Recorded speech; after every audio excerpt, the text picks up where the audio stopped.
a communist. That was like the oddest sensation of my business career right there. Yeah, but you also learned how to stay independent by just not going for master. But if you're going to be a spy, you must know how to infiltrate. So you have to understand the movement.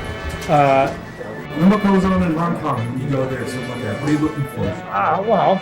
I mean, you're trying to get a good price on the product, so you get people to kind of bid against each other. But again, we keep going to the same 3 or 4 factories that we keep using over and over and over. But then after that, it's just a matter of having them, with an understanding of what it is you're trying to pull off aesthetically. And it's kind of interesting. Each company is kind of strong. Some people are strong in articulation. Some people are strong in their decoration. Some people are strong in the quality of the plastic and how tight the packaging is.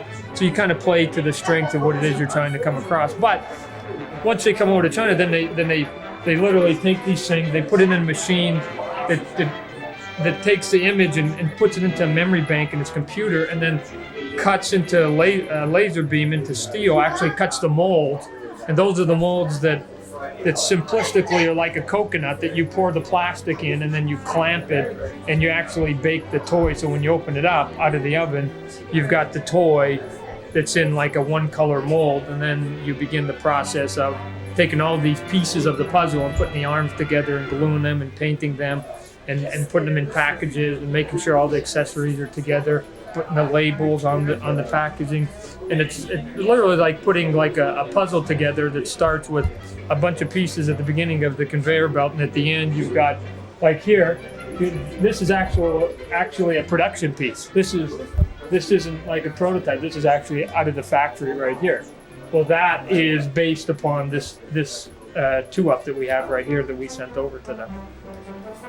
So when you knew you were going to start making action figures, how did you know you were going to examine what other people were making at the time? No, well, again, I wasn't Mr. Toy Boy, so we hired some other people that had experience in it. And again, different sculptors like to work at different sizes, but I have found that it's just better to go to the 2-up size because, again, of the amount of detail that you can get out of it. But it's interesting, over the last 5 years you've been doing your action figures. There's a change in some of the other action figures in the market. Hasbro, I think everybody's I think so. Somewhere. Yeah, I think that somewhere along the line. Running video. It's running. Okay, you ready? All right. Take go. Now unwrap.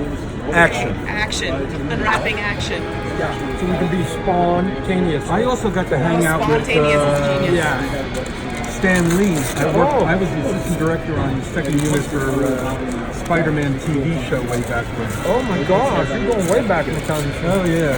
This is from my personal collection. It's an original. Well, let's see it. This is good stuff because once you get to work, that's what I do. Ready? Now, for us, you young people might not understand what all this means. There's a thing called the Google. Go to the Google and you'll know what this means.